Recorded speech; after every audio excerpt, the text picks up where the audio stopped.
welcome to the Moonstruck Silver Lining. This is Ryan Wiggins. I'm your host, and today we're going to be talking about the Bible. We're going to be talking about Islam and Hinduism, and we're going to be talking about the Dead Sea Scrolls. And the overarching topic of today is really the mentality of human beings and how that might have arose as depicted in some of these references in the Bible and in the Quran. So we're going to start off by kind of going back to the very beginning, the Garden of Eden. And in the beginning, there was God. In the beginning, there was light, just pure awareness, the true oneness of God, really in unity and harmony with all creation. And for a time, there was bliss, there was peace, and there was no conflict. There was just oneness and unity and alignment with the universe, right? So, as we know, in the Garden of Eden, Adam and Eve were eventually tempted by the tempter or the adversary, which sometimes is referred to as the devil or Satan or the dragon, which took on the form of the serpent in the garden. And Adam and Eve were, specifically told, don't eat from this tree. That's the one rule of the garden. And the tempter, the adversary, sought to have them defy or break this rule. And with that came the coming of free will. And God basically said after, well, the jig is up. Now you've seen everything I can see. So, the ruse is over, right? And Adam, he felt incredible shame after realizing what he had done, and he also realized that he was naked. He didn't have any clothes on, so he was self-conscious. He was hiding in the bushes, and this led to deep emotional shame and guilt within him and Eve for the sin that they had committed against God, or what was the perceived sin against God. So it's really important that we understand that after this original sin, we essentially took on the ability to have the same potential that God had, because he said that anybody who eats from this tree will become like me, see what I see, right? So it's really important that we understand kind of these origins and how this eventually led to the coming of free will, because after that point where harmony and things were kind of out of balance, came duality, came free will, or what we commonly attribute to free will. And it's really interesting because in the Bible you have the quote from Revelation 12:9, and the great dragon was thrown down, that ancient serpent who's called the devil and Satan, the deceiver of the whole world. He was thrown down to earth, and his angels were thrown down with him.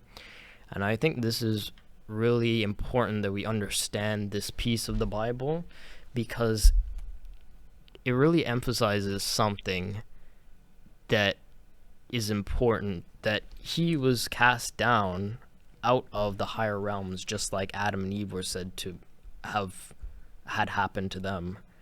But I think what really happened is not that we got kicked out of the garden, it's that within ourselves we lost the right to be there, because human beings wouldn't be able to handle this, all-seeing wisdom of God, which they had just been bestowed, right? And these lower emotions like shame and guilt is something that drag them down on a spiritual level, and deeper into matter, deeper into materialism, deeper into duality. And with that, we basically got subjected to the same, I guess, what you could call prison or exile, rather, that the deceiver was subjected to. He was subjected to being cast out of heaven for what he had done, and the rising of his rebellion and all that, and his angels, and I think it was about a third of the angels actually sided with him in that battle. But basically we occupy the same space for our learning and evolution in our spiritual life that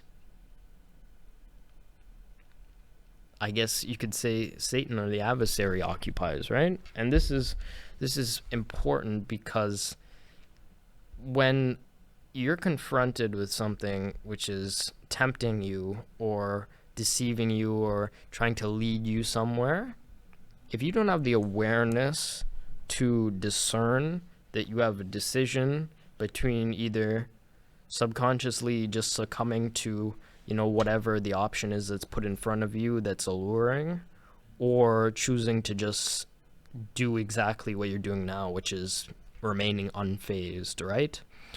And that's actually really important, unfazed, that word or saying. And we'll get back to that near the end of today's talk. But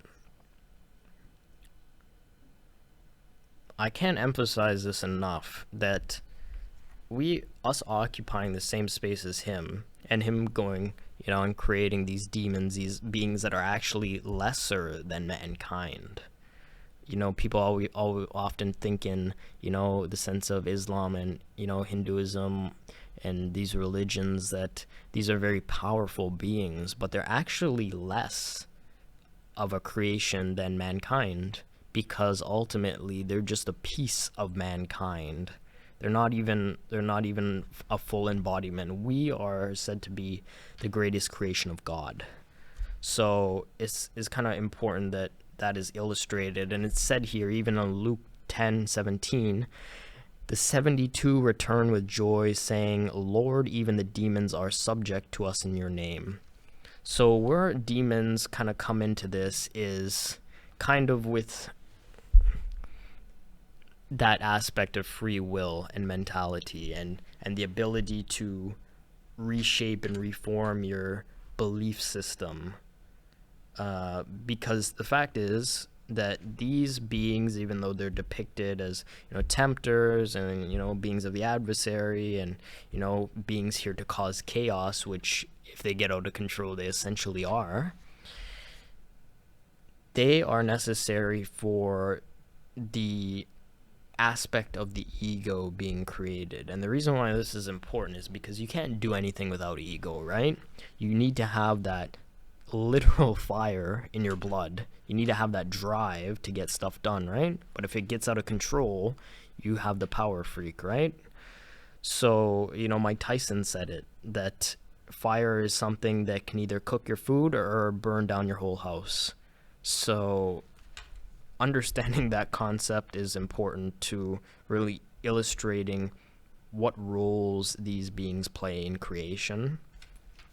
So they're not inherently evil, but they might be here to illustrate a bigger lesson, which is that we have immense power to do things, immense willpower, and if it's not directed or mitigated in a certain sense, you're gonna have a problem, because these beings can become incredibly powerful. And we can see it in society nowadays. We can see the phone addiction, we can see addiction to dopamine hits, we can see people addicted to sex or alcohol or drugs, whatever it is, and those are all temptations, and they're proliferated by a repeating pattern, which then creates a deeper bond and deeper connection with that pattern that you've repeated over and over again.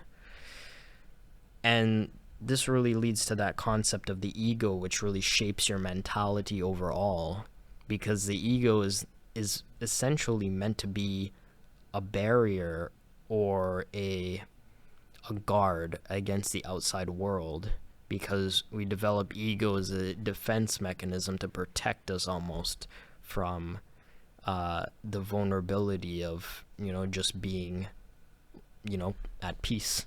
So, because being at peace is incredibly risky in a environment like we currently live in, because you have to be somewhat self-aware and you have to be self-conscious, and you have to have that initiating factor that leads to that discernment with your awareness, saying, oh, I have a choice I can make, right? I have the option between A and B. Without that influence, there would be no choice, right? So these beings are not inherently evil as depicted in the Bible and, some of these places, because they do have a purpose. But if they get out of control, then you have a very sinister force working against you. So, and as I said, that could come in all sorts of forms, like addiction and what have you, anger issues, whatever it may be. These beings feed on that lower energy that is meant to hold you back. That's why it says Satan and the devil, the deceiver of the whole world, because he's the father of lies. So it's important that we kind of understand these things. And it's said, in Emphasis 6:12, that for we do not wrestle against flesh and blood, but against the rulers, against the authorities, against the cosmic powers over this present darkness, against the spiritual forces of evil in heavenly places. So we can see that there is kind of a lot there to dig upon, in a sense, because you have this concept of the ego that is needed for individuality, and people talk about ego death and what that really means, but in reality there's no such thing as ego death, because if there was an ego, you would not have individuality, you would not have expression. Actually, you might have individuality, but it couldn't express anything. So it's really important that we do understand the concept of free will, and that there is a double-edged sword here going on. And that's why this seat, as we're going to get into in section or segment 2, is regarded as the Church of Pergamos, which is depicted as the double-edged sword. So, and that is essentially the seat where our mentality and ego sits. So, knowing this, we could kind of implement this in various different ways by understanding really how we maneuver through the world with all these different factors, right? So, and I'm going to say this, that these beings that we're talking about demons and jinn and stuff like that, spirits that are not necessarily always for the greater good at first sight, right? But when we're looking at this from a spiritual objective view, there is no such thing as good and evil. There's only the process of growth, right? There's only awareness on the process of growth. If you didn't have anything in contrast to something else, you would not be able to grow as an individual. Everything would be stagnant, and that was essentially the state we were in before creation came down to earth, as kind of depicted here, or at least this is my interpretation of these verses. So, and the Bible also says that people will not say nor here it is or there it is, because the kingdom of God is in your midst. And sometimes this is also said that the kingdom of heaven is within, which is important because, as it's said in Luke 10:17, the demons are subject to us in your name.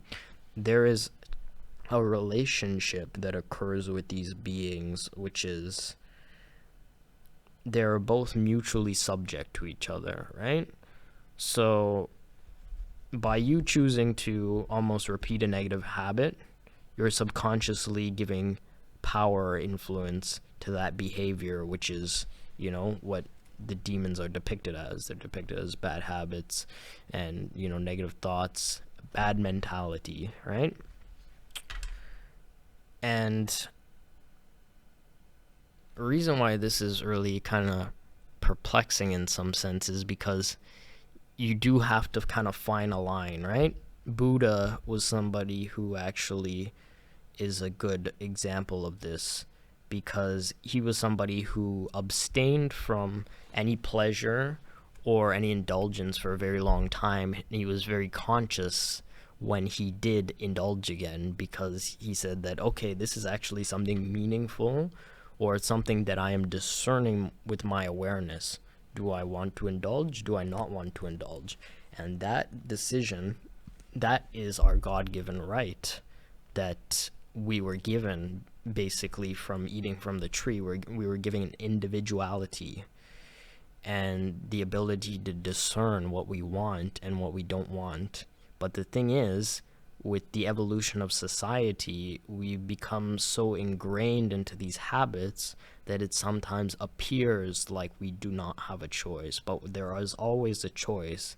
It's just sometimes hard to make the right one, or sometimes you feel more innately pulled in a certain direction, and that's because you have this concept of karma which arises, which is the I think the lights in the room just flickered, but that is an important concept when it comes to kind of relieving this mental baggage, because ultimately these beings are here to teach us a lesson.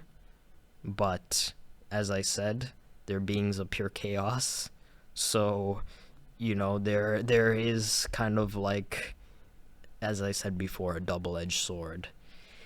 And in section 2, we're going to get into Islam and Hinduism and their kind of views on this stuff. And I think it's important that we kind of include all the viewpoints, because there is a lot of overlap.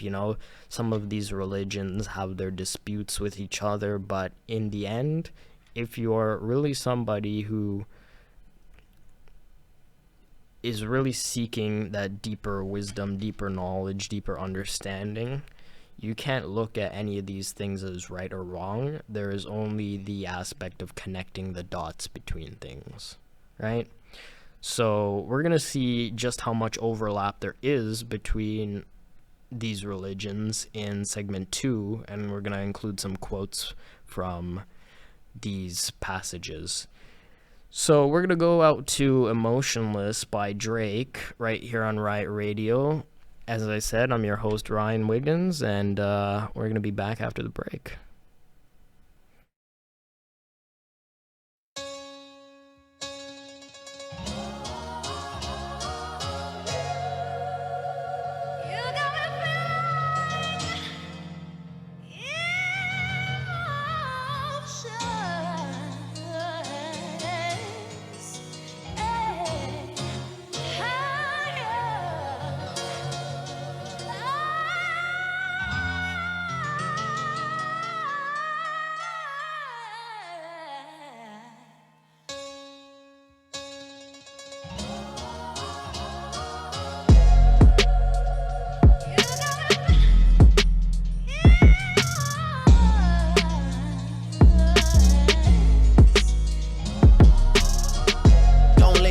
Don't hit me when you hear this and tell me your favorite song. Don't tell me how you knew it would be like this all along. I know the truth is you won't love me until I'm gone. And even then the thing that comes after is moving on. I can't even capture the feeling I had at first. Meeting all my heroes, like seeing how magic works. The people I looked up to are going from bad to worse. Their actions out of character even when they rehearse. Working in the land of the free, the home of the brave. I gotta bring my brothers or else I feel out of place. Breaking speed records on roads that these paved. And they don't like that, it's written all on their face. I don't know how I'ma make it out of here clean. Can't even keep track of who plays for the other team. Iconic duos rip and split at the seams. Good-hearted people are taking it to extremes. Leaving me in limbo to question what I believe. Leaving me to ask what's their motive in making peace. Leaving me to not trust anybody I meet. Leaving me to ask, is there anybody like me?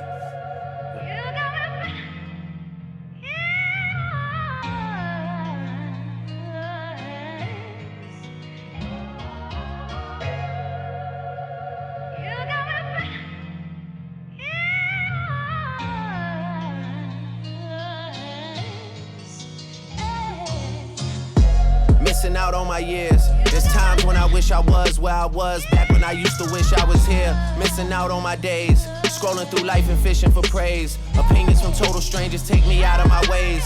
I try and see who's there on the other end of the shade. Most times it's just somebody that's underage, that's probably just alone and afraid, and lashing out so that someone else can feel their pain. I always hear people complain about the place that they live, that all the people here are fake and they got nothing to give, cause they been staring at somebody else's version of that makes another city seem more exciting than it is. I know a girl whose one goal was to visit Rome. Then she finally got to Rome and all she did was post pictures for people at home, cause all that mattered was impressing everybody she's known. I know another girl that's crying out for help, but her latest caption is leave me alone. I know a girl happily married till she puts down the phone. I know a girl that saves pictures from places she's flown to post later and make it look like she's still on the go. Look at the way we live. I wasn't hiding my kid from the world, I was hiding the world from my kid. From empty souls who just wake up and look to debate. Until you staring at your seed, you can never relate. Breaking news in my life, I don't run to the blogs. The only ones I wanna tell are the ones I can call. They always ask why let the story run if it's false. You know a wise man once said nothing at all. I'm exhausted and drained, I can't even pretend. All these people taking miles when you give them an inch. All these followers, but who gon' follow me to the end? I guess I make it to the end and I'ma find out then.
Alright, and we're back right here on the Moonstruck Silver Lining on Riot Radio.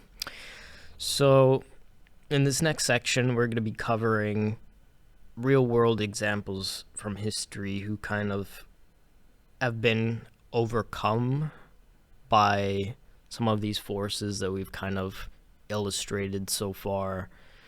You know, maybe demons representing the aspect of greed or of certain sins, envy, conquest.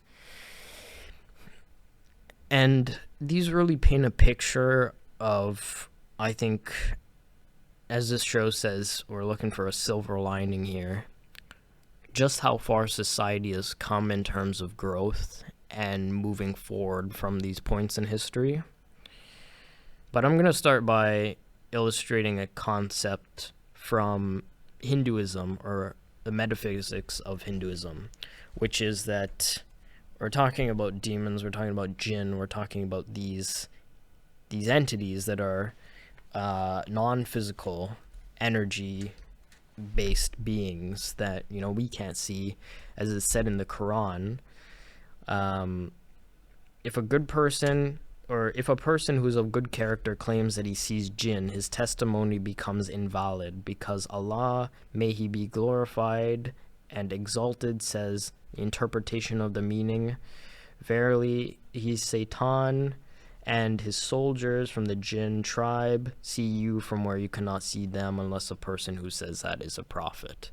So if you think about it in a sense of almost, we're going to involve a bit of physics here, where we look at higher planes of existence in terms of dimensions. Higher dimensions can look down into lower dimensions, but lower dimensions cannot do the reverse. And the reason for that is because they're essentially in a state of almost hyperspace, where the time and space dimensions are not converged in the same way they are here. And, you know, we can look down into, you know, things like 3D, 2D, but 4D we can't access that, right? So understanding that, again, as talked about in the first episode, that there is moving energy that we cannot see, just like science says, that there are, microwave radiation, there's radio waves all around us right now, and we can't see them because our human abilities don't allow us to perceive these things, right? Certain beings can perceive these electromagnetic fields. I don't know if I mentioned it in a previous episode, but sharks are one of the beings that can sense these electromagnetic fields. Humans, however, cannot. So, kind of developing this aspect of individuality and awareness to discern between things really becomes an important concept. So we're gonna look at Hinduism now, but basically in Hinduism they have this concept where they have these subtle bodies, and I'm just gonna actually relay one more quote from Islam, and it says, "The Jinn did he create from a smokeless flame of fire." So in Hinduism, they have this concept of the chakra system, right? And basically these centers are depicted by different elements. You have the root, which is depicted by earth, which is what man is said to be made of, clay and dirt. And then you have water, which is the emotional body, and then above that you have the mental body, which is basically the energy body. And this is where these beings have their highest influence, because they are non-physical energy, right? They're mainly comprised of both fire and air. So taking that into account with what we just heard from the verse in the Quran, if Hinduism has this idea that this energy mental body is basically represented by the form of fire, or the element of fire, what kind of aspects does that maybe encompass? Well, let's see. What is fire? It's a state that is constantly changing, for one. Fire is actually a form of plasma, which is an ionic gas. So you constantly have things, ions being created by the tearing off of electrons in the process, which is emphasizing a state that is constantly in flux or constantly changing, right? If we think about it, as we go about our business in the outside world, our mentality is constantly changing. You stub your foot on a rock. Oh damn, that hurt. Or, well, somebody might say it with more intensity than that, but fact is, you're going to put a upset in your day to at least somewhat of a degree, if that really causes you some discomfort. If you go out and find $100 on the ground, however unlikely that may be, that is going to shoot your mentality into a different state, right? So understanding that these concepts kind of relate to our mentality and kind of proliferate that state of constant flux, because we are constantly absorbing and releasing information, which is understandable, seeing that everything in the universe is constantly either releasing or absorbing energy. And, as we talked about, everything is completely constructed from light, and the basis of light is essentially just that it's energy. And based on, Einstein theorizes that based on where you are in the universe and how you're moving, that light will be perceived differently and act differently. In quantum physics, there's actually a rule that there has to be an observer present when experiment is going on, because the conscious factor of somebody watching the particle is actually determined to be a contributing factor to how the experiment plays out. So it's almost like the particle knows that you're watching it to a degree, And this, you could search this up. It's called wave function collapse. And basically what it says is that, when you stare at energy, or when you stare at a photon, it acts as a particle, or it's described as a particle. And then when nobody's watching, the energy collapses and it returns back to energy. And the reason why this is kind of important is it really demonstrates something, that the fundamental concept of God, light, can recognize when somebody's watching it. So, and as I said, that's a much more complicated concept than, these Jinn and fire. That's a lower level here in the dimensions, right? Light is closer to the angelic realm, as mentality is almost closer to our realm, but is still several layers actually above it. So this characterization of constant change and constant flux, and the ability to reshape itself and purify itself, because fire does have that ability to purify things, right?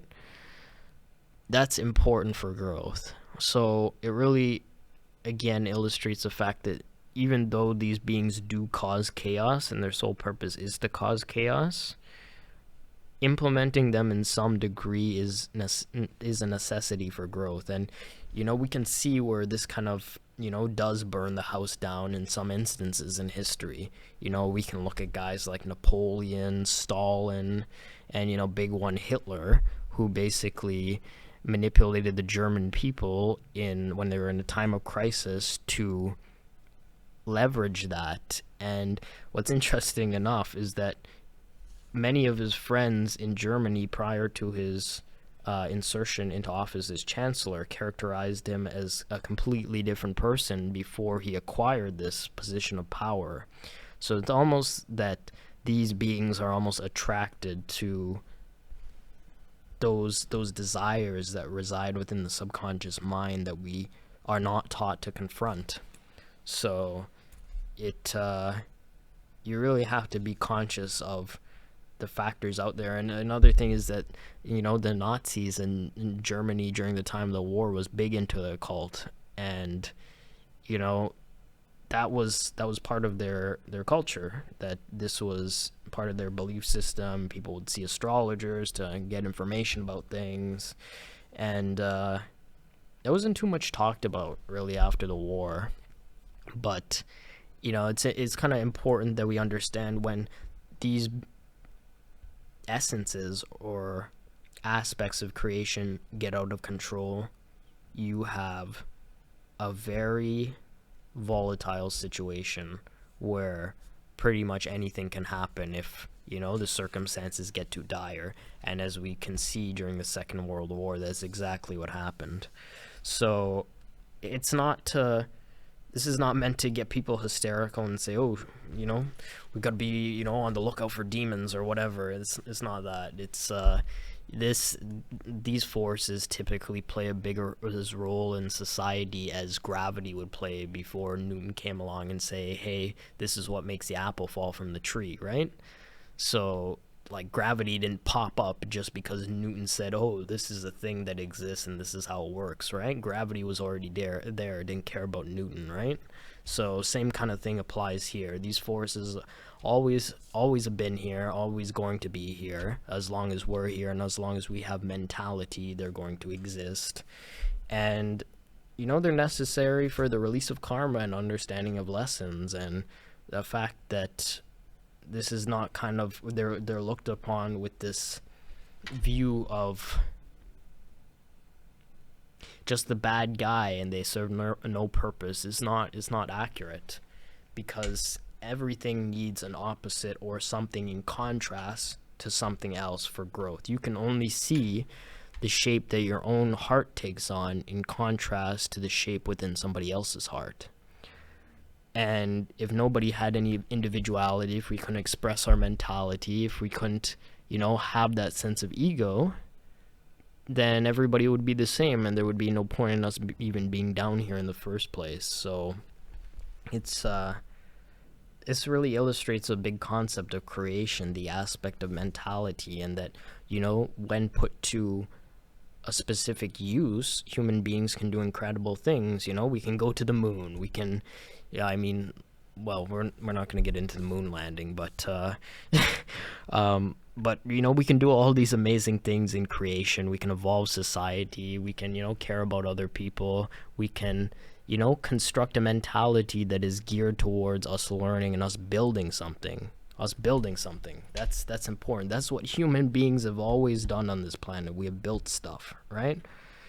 So, and you know, as in I don't know if anybody's looked upon the Testament of Solomon, or the Key of Solomon, or the Lesser Key of Solomon, but Solomon, Prophet Solomon, he was a G, actually.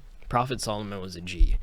This guy had the demons build the temples. He had them, you know, create the kingdom, and, well, it was God who bestowed him this power, because Archangel Michael came down at God's behest and bestowed him this ring in which he can influence the Jinn to create the kingdoms, create the temples, and whatnot, right?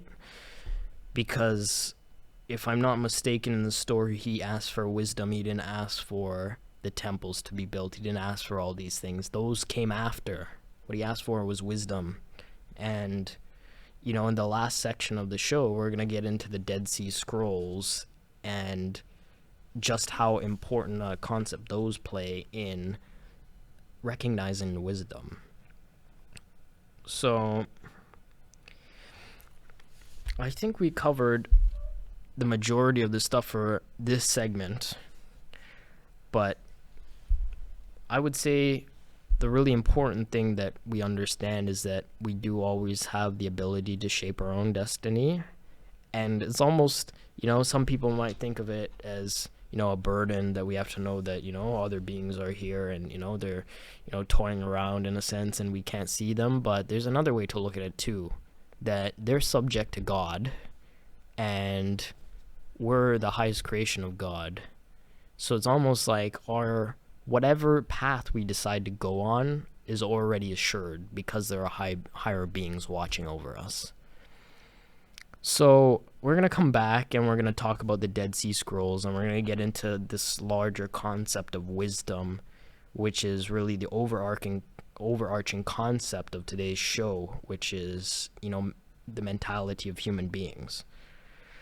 So we're going to hear Popular by The Weeknd, and we're going to come back here to the Moonstruck Silver Lining. Remember to follow us on DC Media Hub. And, you know, you can follow me on Instagram at Top Sorcerer. We're going to hear some music right here on Riot Radio, and we're going to be back. I've seen the devil down Sunset, in every place, in every face.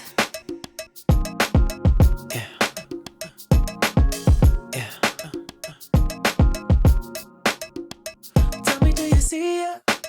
She's living her life, even if she acts like she don't want the limelight.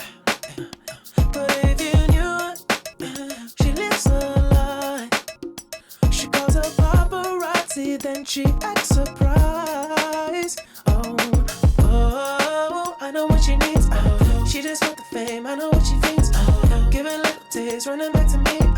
Put it in the veins, pray it's all to keep. Ooh, every night, she brings to the sky, flashing lights. It's all she ever wants is begging on her knees to be popular. That's a dream to be popular. Kill anyone to be popular. Sell her soul to be popular. Popular, just to be popular. Everybody scream 'cause she popular. She mainstream 'cause she popular. Never be free 'cause she popular.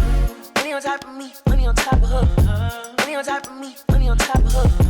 Daddy with me 'cause you know I'm popular. Daddy with me 'cause you know I'm popular. I know that you see me, time's gone by. Spend my whole life running from your flashing lights. Try to own it, but I'm alright. You can't take my soul without a fight.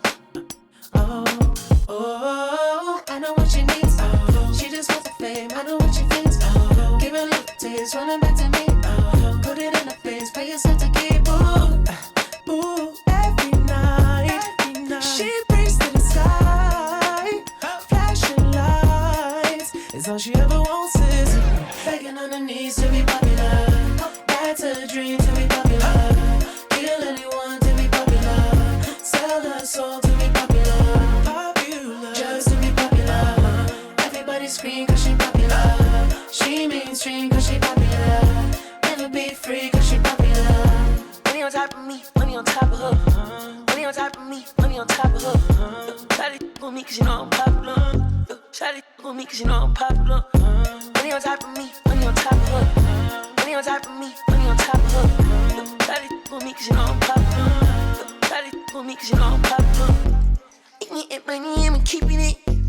I'm getting cash, I'm keeping it. Money on top of me, money on top of her. Shawty on me 'cause you know I'm popular. Popular, born to be popular. She ain't that 20 mil, but she run it up. She can never be broke 'cause she popular. Turn that webcam on for the followers.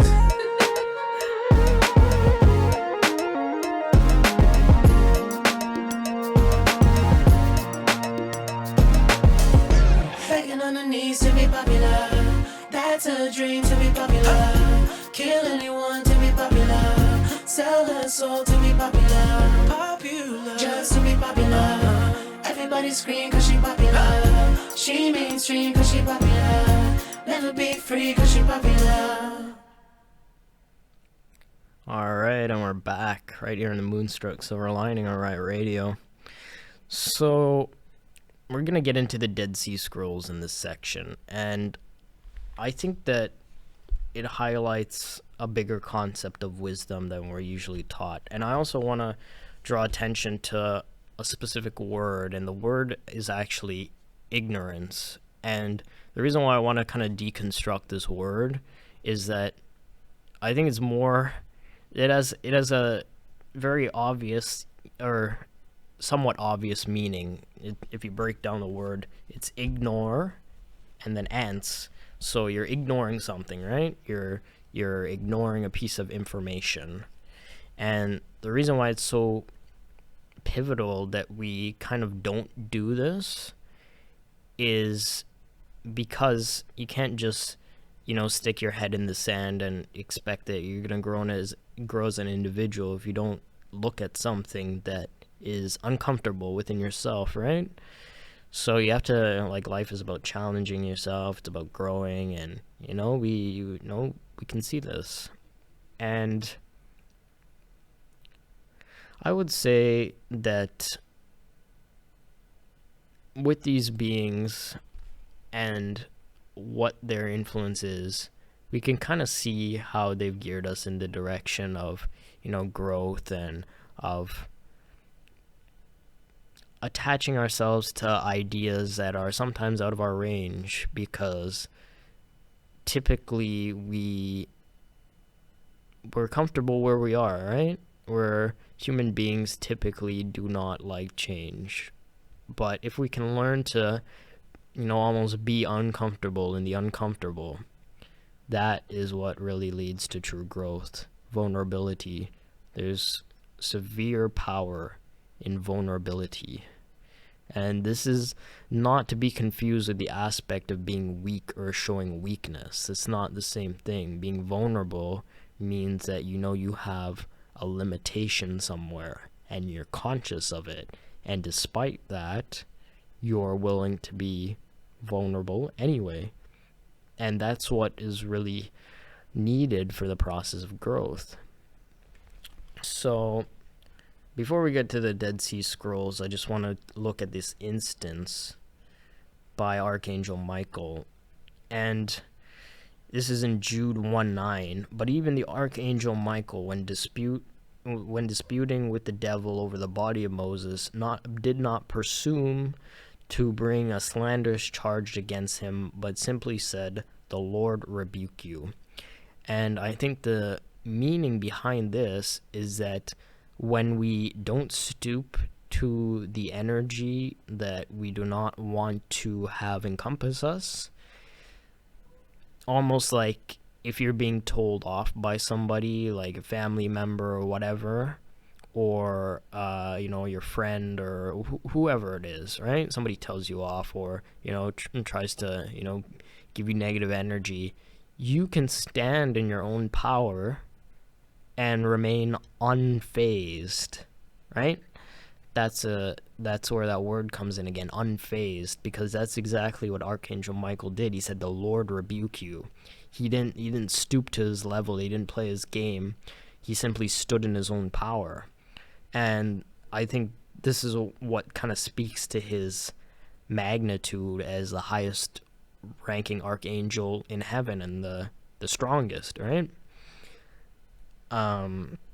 So almost if we can learn to be in the energy of the unhurt self, which has to do with the heart and has to do with vulnerability, because vulnerability is needed for the opening of the heart and the almost spiritual evolution to the higher realms and seeing beyond duality.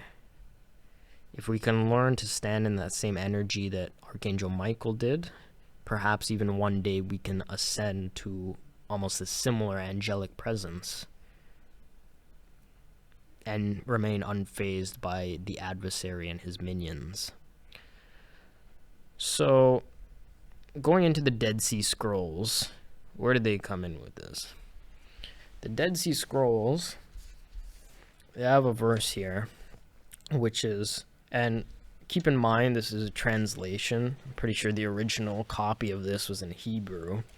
So if it doesn't sound completely smooth, excuse me. But it says, "Consider the soothsayers, those teachers of sin, say the parable, declare the riddle before we speak. Then you will know if you have understood your foolishness. For the vision is sealed up from you, and you have not properly understood the internal mysteries, and you have not become wise in understanding, for you have not properly understood the origin of wisdom. But if you should unseal the vision, all your wisdom, for to you, hear now what wisdom is." And with this, my interpretation is that it's emphasizing that I again, that we come back to, that individuality. That individuality of God, right?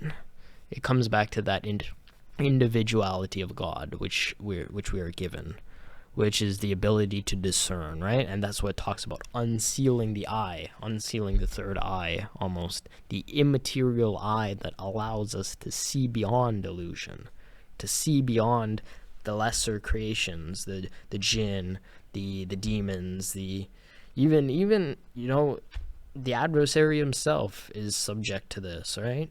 So it's important that we understand the power in our own individuality and our ability to discern. And it's not about any right or wrong. There is no right and wrong here. That's not what this show is about. This show is about connecting the dots between things and seeing if you can understand a pattern within your own mind that makes things coherent with one another.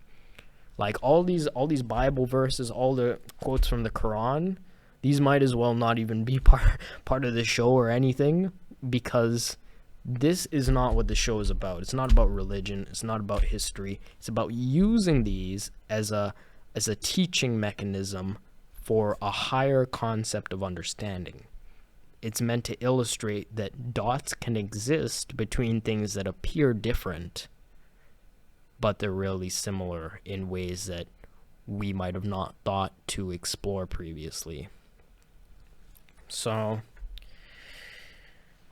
I want to just touch on that concept of ignorance again, because it's important that we understand our own limitations and the concept that we do have this ego and it does limit us to a degree, but we should not succumb to that, or we should not let that dictate how we want to go about our lives and how we want to go about doing things. Because as soon as you buy into, your own self-doubt, it's over. They've kind of proliferated that energy that is going to be holding you back, right?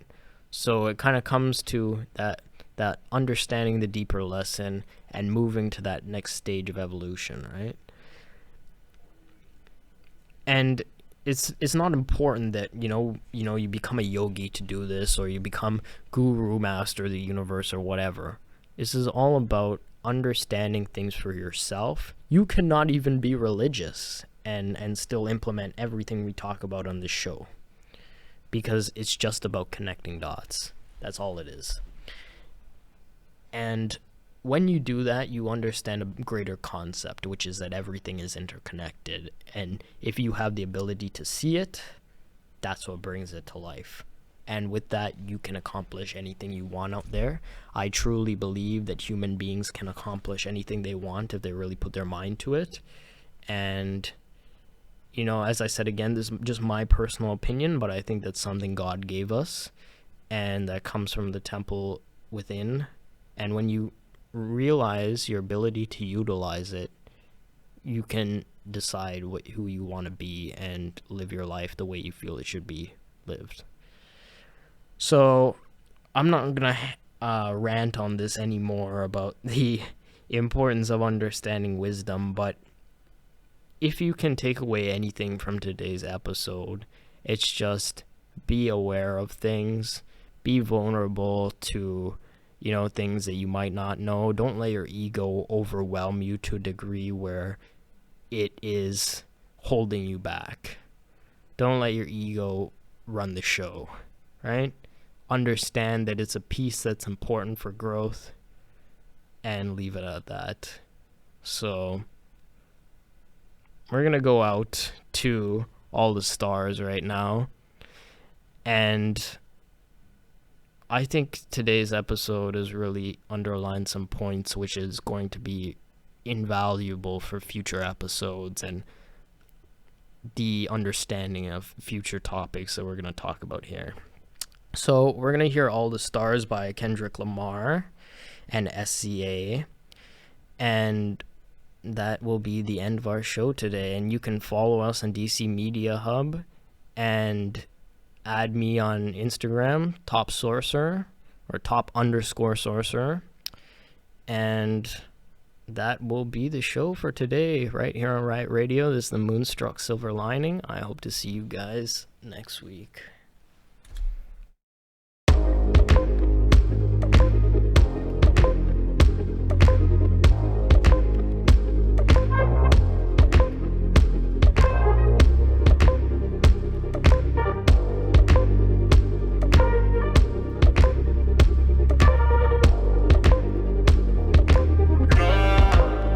Let's talk about love. Is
it anything and everything you offer?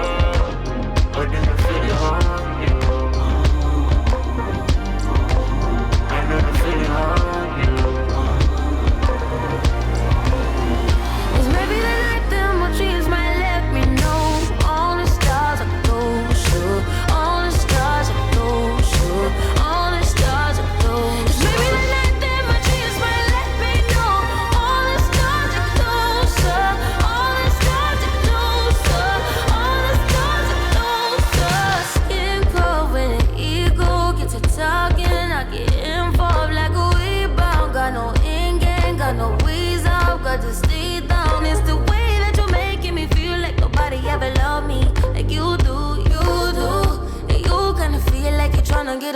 for me. If you do, I won't move.